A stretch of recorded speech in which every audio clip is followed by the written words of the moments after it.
Hello दोस्तों, दृष्टि IAS के इन फोकस प्रोग्राम में आप सभी का स्वागत है। तो जैसा कि आप लोग जानते हैं कि बीते दिनों एक दुर्घटना हुई है जिसमें भारतीय वायुसेना का एक विमान दुर्घटनाग्रस्त हो गया है।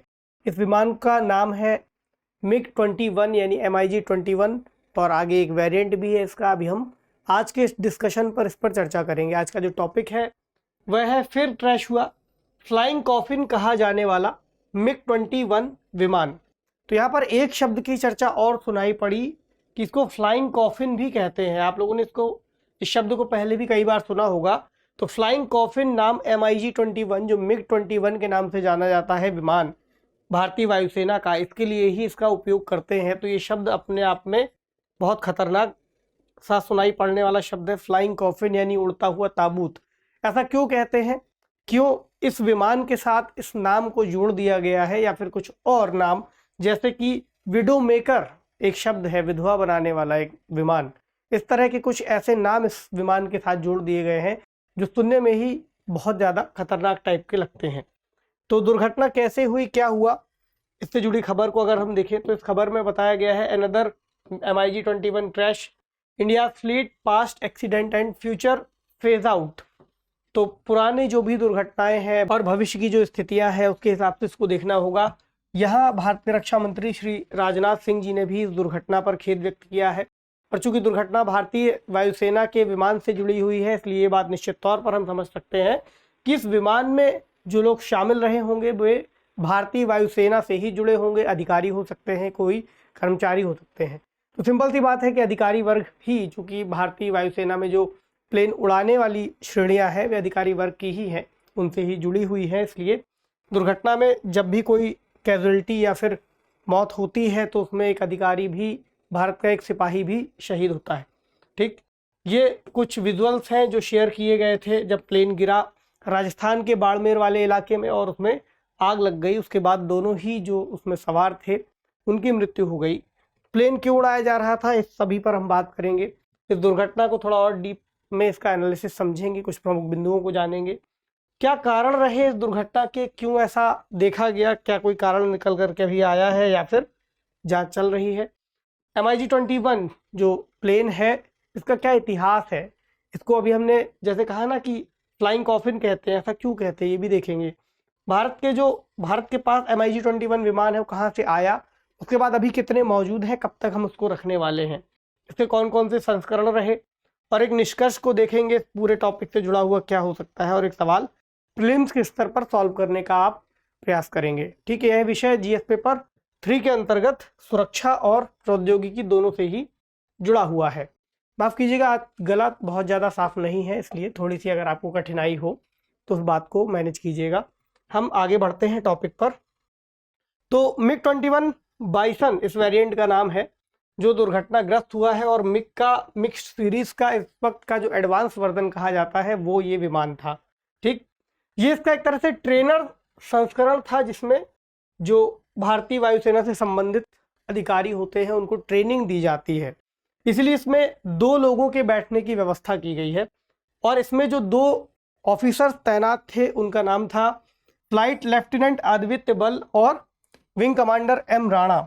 दोनों की ही यहाँ पर मृत्यु हो गई, और 28 जुलाई को यह दुर्घटना हुई थी राजस्थान वाले इलाके में। तो ट्रेनिंग सेशन चल रहा था। आमतौर पर ऐसा वायुसेना के अंतर्गत किया जाता है कि जब कोई अधिकारी वहां पर प्लेन उड़ाना सीख रहे होते हैं या फिर उनका जब ट्रेनिंग सेशन चल रहा होता है तब उनके वरिष्ठ अधिकारी उनके साथ मौजूद होते हैं ताकि उनको जो भी टेक्नोलॉजिकली एडवांसमेंट है उसकी जानकारी दे सकें, और जहां पर भी ज़रूरत हो उसके हिसाब से उनको सिखा सके कि कैसे उसको उड़ाना है। लेकिन इस दौरान जब दोनों ही अधिकारी मौजूद थे, कोई तकनीकी खामी आई होगी जिसकी वजह से ये क्रैश हो गया और एक दुर्घटना में दोनों ही लोगों की मृत्यु हो गई। कारणों की बात करें तो कारणों को जानने के लिए अभी कोर्ट ऑफ इंक्वायरी चल रही है। अभी स्पष्ट रूप से नहीं कहा जा सकता कि क्यों ऐसी स्थिति घटित हुई या क्या कारण रहा। अगर कुछ पिछले इंसिडेंट से हम जोड़ करके देखें, पिछली कुछ दुर्घटनाओं से जोड़ करके देखें तो इसके कई तरह के कारण पता चलते हैं। जैसे कि एक कारण है तकनीकी कमियां, जो टेक्नोलॉजिकली उसमें कोई ना कोई एरर आ जाता है। दूसरा कारण हो सकता है मानव की त्रुटि, यानी किसी ह्यूमन एरर की वजह से, कोई क्रू मेंबर की वजह से कोई ऐसी स्थिति को अपना लिया जाना जिसकी वजह से दुर्घटना हो जाए। या फिर किसी पक्षी के टकरा जाने से भी ऐसी दुर्घटनाएं हो जाती हैं। एक स्थिति तब भी देखी जाती है जब रात की उड़ानें होती हैं, उस दौरान भटक जाते हैं जो प्लेन उड़ाने वाले हैं अपने मार्ग से। हालांकि भारतीय वायुसेना के अधिकारियों को इस चीज का प्रशिक्षण दिया गया है कि रात की उड़ानों के दौरान उन्हें किसी भी भटकाऊ की स्थिति से बचाया जा सके। तो ये जो कारण है ये MiG-21 के अंतर्गत MiG-21 प्लेन के कारण ऐसा हुआ है और उसको ही दोष दिया जा रहा है कि ये प्लेन अपने आप में काफ़ी पुराना हो गया है, इसकी वजह से समस्याएं आ रही हैं। तो हम इसका इतिहास एक बार देखेंगे तो हमें आगे इसकी जानकारी मिलेगी। यह जो प्लेन है हमारे पास आया है रशिया से। रशिया या फिर तत्कालीन अगर बात करें तो सोवियत संघ से हमने इसको लिया था। 1960 के दशक की शुरुआत में ये भारतीय वायुसेना में इसका शुरुआती जो वर्जन था वो शामिल होता है, ठीक। और सोवियत संघ के इसका नाम चूंकि MI आप देख रहे हैं, MIG, तो ये मिकोयान गुरेविच एक डिज़ाइन क्लब था, उसके द्वारा इसको डिज़ाइन किया गया था और इसने अपनी पहली उड़ान 1955 में ही भरी सोवियत संघ के लिए, ठीक। उसके बाद रूस से भारत ने लगभग 872 मिग विमान खरीदे, लेकिन ऐसी स्थिति देखी गई कि ये जो विमान है भारत के लिए अक्सर दुर्घटना का कारण बनते रहे हैं। 1971-72 के बाद से लगभग 400 से अधिक MiG-21 दुर्घटनाग्रस्त हो चुके हैं, ठीक है। और सोवियत वायुसेना ने इसे 1985 में ही सेवा से हटा दिया था। हम अभी तक उपयोग कर रहे हैं। 1985 के बाद से बांग्लादेश ने भी इसको हटा दिया, अफगानिस्तान ने भी हटा दिया। हम क्यों अपने पास अभी तक अपना रहे हैं, इन कारणों को भी हम देखेंगे कि क्यों हम इसे अपने पास रखे हुए हैं अभी तक। अच्छा, भारत के पास कौन कौन से MIG यानी MiG-21 विमान मौजूद हैं? पहला तो बाइसन विमान है, MiG-21 बाइसन, जिसे अभी हम यूज़ कर रहे हैं। ये 4 स्क्वाड्रन सेवा में मौजूद हैं। एक स्क्वाड्रन का मतलब समझ लीजिए लगभग 16 से 18 विमान एक स्क्वाड्रन में होते हैं। तो हमारे पास अभी 4 ऐसी स्क्वाड्रन मौजूद है जिसमें MiG-21 का इस्तेमाल किया जा रहा है, ठीक। और हर एक स्क्वाड्रन में 2 ट्रेनर संस्करण भी मौजूद होते हैं जिनमें ट्रेनिंग दी जाती है, ट्रेनिंग से जुड़े वेरिएंट फिर मिलाकर 16 से 18 हो जाते हैं, ठीक। तभी हमारे पास 4 ऐसे जो स्क्वाड्रन है वो मौजूद हैं।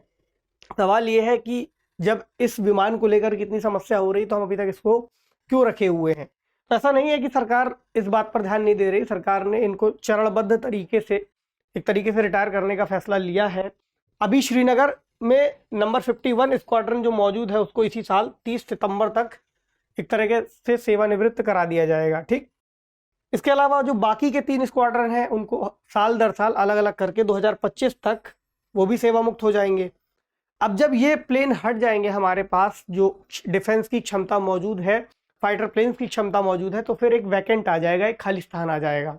यानी हमको जितने प्लेन की आवश्यकता है, वैसे भी इस वक्त की स्थितियाँ अभी हम देखेंगे तो हमें पता चलेगा कि जितने विमान हमें आवश्यकता है स्क्वाड्रन्स की उतने हमारे पास है नहीं।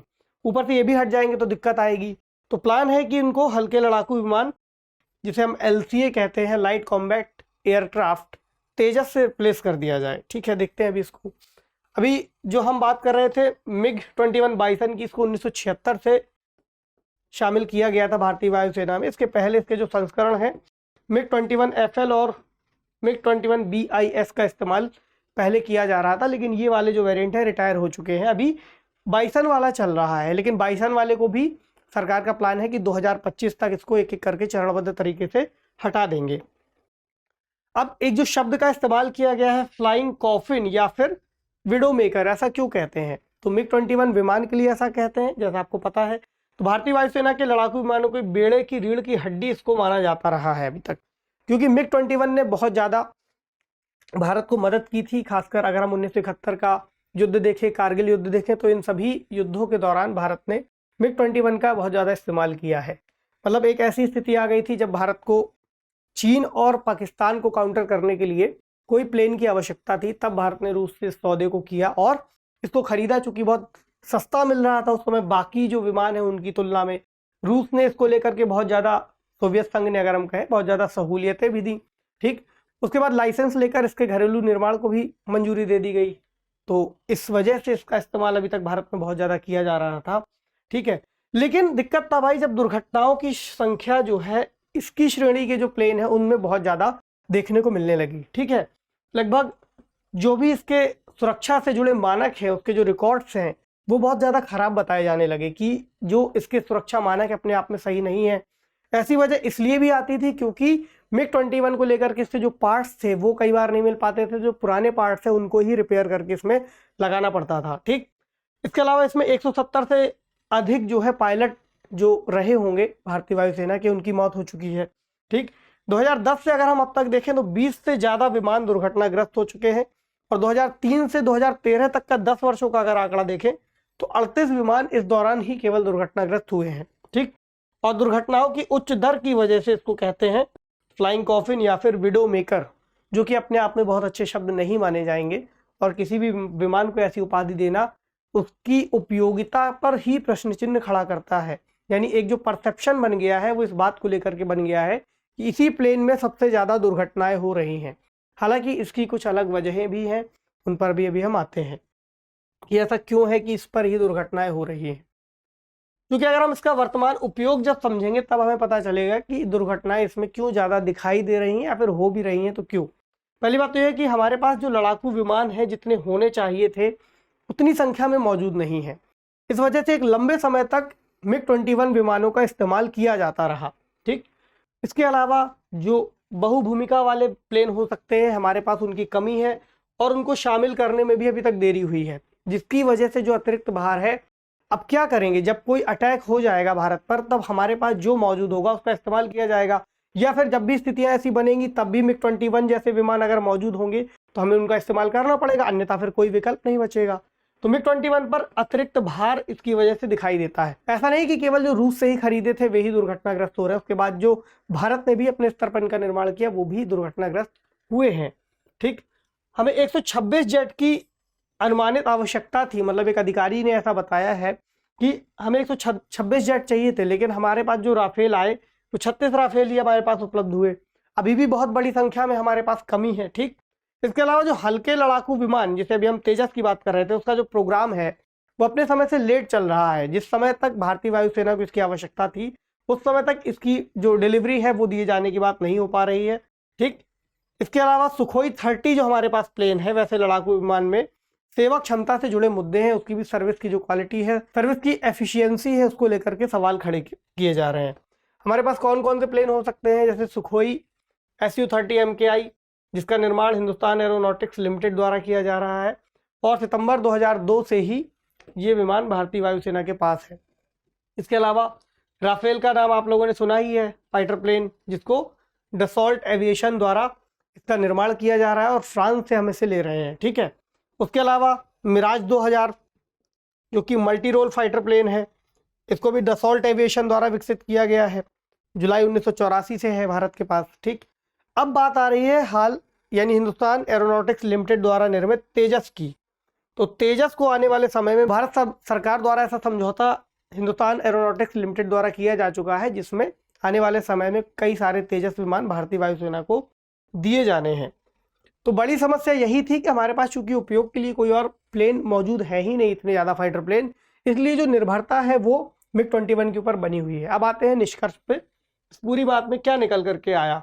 तो पहली बात तो ये है कि इस पूरे घटनाक्रम से हमें ये दिखाई पड़ता है कि जो MiG-21 विमान है वो अपने आप में बहुत सही नहीं है, या फिर फ्लाइंग कॉफिन उनको कहा जा रहा है, विडो मेकर कहा जा रहा है, लेकिन ऐसा नहीं है। इन विमानों का अगर हम उपयोग पिछले समय में देखेंगे तो भारत के लिए बहुत ज़्यादा लाभकारी भी साबित हुए हैं। 2019 का आपको घटनाक्रम याद होगा, जब विंग कमांडर उस समय रहे अभिनंदन जी का नाम सामने आया था, उन्होंने पाकिस्तान के एक F-16 को मार गिराया था, ऐसी बात जानने को हमें मिली थी। तो वो जो प्लेन वो उस समय लिए थे वो भी यही था, MiG-21 बाइसन। तो ऐसा नहीं है कि प्लेन ने काम नहीं किया, कई बार भारतीय वायुसेना की मदद की है। ठीक, लेकिन अब वो समय आ गया है, निष्कर्ष के तौर पर अगर हम इसको कंक्लूड करें तो अब वो समय आ गया है जब भारतीय वायुसेना को अपडेट करने की ज़रूरत है, और उनकी ज़रूरत के मुताबिक सुरक्षा ज़रूरतों को ध्यान में रखते हुए अब हमें इन MiG-21 प्लेन्स को यानी MiG-21 प्लेन्स को रिप्लेस करने की ज़रूरत है। चूँकि तेजस की बात की जा रही थी तो रक्षा मंत्रालय ने 83 LCA Mk-1A यानी तेजस का जो एक सेगमेंट है उसको खरीदे जाने के लिए समझौता किया है, 48,000 करोड़ रुपए का अनुबंध किया है, कॉन्ट्रैक्ट। ठीक, तो पहला Mk-1A विमान 2025 तक दिया जाएगा भारतीय वायुसेना को, उसके बाद 2030 तक जो बाकी की है उनकी आपूर्ति कर दी जाएगी। एक डेटा ये भी बताता है कि चीन और पाकिस्तान से निपटने के लिए भारत को लगभग 42 स्क्वाड्रन की आवश्यकता है, यानी चीन और पाकिस्तान के संयुक्त हमले के दौरान हमें 42 स्क्वाड्रन चाहिए, लेकिन अभी हमारे पास मौजूद है 32 स्क्वाड्रन। और स्क्वाड्रन के बारे में हमने पीछे डिस्कस कर ही लिया कि एक स्क्वाड्रन में 16 से 18 विमान होते हैं। तो 2024-25 तक यह संख्या घट करके और कम हो जाएगी जब MiG-21 रिटायर होने वाला है, उसको रिटायर कर दिया जाएगा 2025 तक जितने भी हमारे पास मौजूद है। फिर ये बचेंगे 28 स्क्वाड्रन।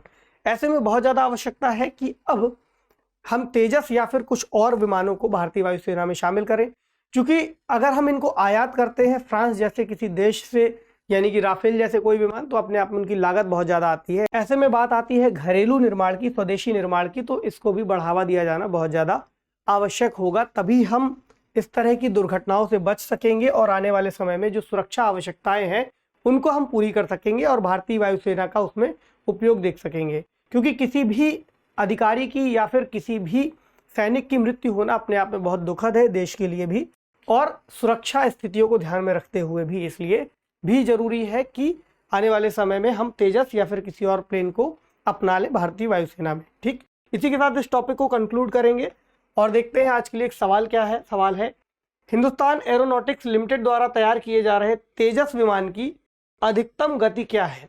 आपको कमेंट सेक्शन में इसका जवाब देना है। सामान्य उड़ान गति, सबसोनिक, सुपरसोनिक या फिर हाइपरसोनिक? तो कमेंट सेक्शन में जल्दी से इसका जवाब दीजिए, फिर देखें कि आप लोगों ने कितनी तैयारी इसको लेकर के की है। अगर जवाब ना मिले तो गूगल भी कर सकते हैं, कोई दिक्कत नहीं है। ठीक है, आज के टॉपिक में इतना ही। आपसे मिलेंगे अगले सेशन में किसी अन्य महत्वपूर्ण विषय के साथ। तब तक पढ़ते रहिए, ख्याल रखिए, शुक्रिया।